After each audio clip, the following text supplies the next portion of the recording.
Bago pa man lumapag sa paliparan ng Tagbilaran, Bohol ang eroplanong ito ng Pala Express na may flight number 2P5778 kahapon ay nagkaroon na umano ng crack sa windshield nito. Maayos naman nakalapag ang eroplano. Wala ring nasaktan o nasugatan sa mahigit 100 pasahero nito.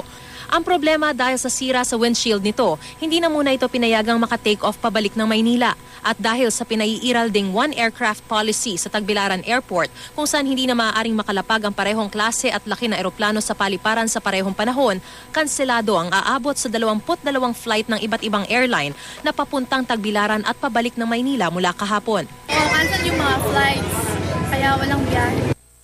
Ang ilang nagbakasyon sa Bohol nitong bagong taon na may connecting flights ay nag-via Cebu na lang para makahabol lang sa flight. Hindi pa-refund kasi ang inisip ko, pag na-refund siya, pagdating naman ng Cebu, baka walang bakante. Sobrang abala, yun na yun.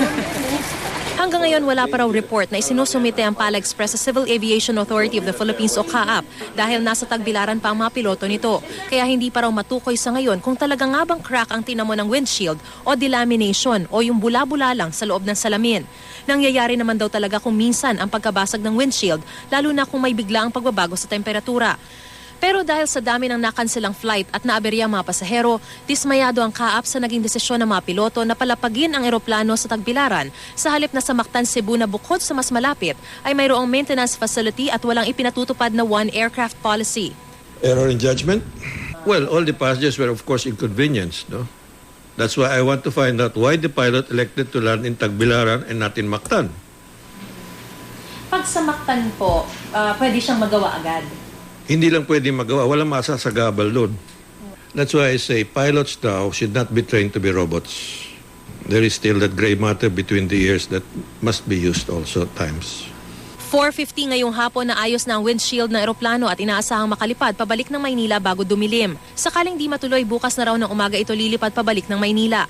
Ayon sa Pala Express, inaasikaso na nila ang mga apektadong pasahero. Ang ilan ay na-accommodate na sa 2 replacement flight ng airline ngayong hapon. Sinisiguro naman ng Pala Express na maibabalik na sa normal ang operasyon ng Tagbilaran flight bukas. Bukas din inaasahang magsusumite ng report ang mga piloto ng Pala Express sa CAAP at doon malalaman kung anong parusang maaari nilang kaharapin. Mariz Umali, Nakatutok, 24 Oras.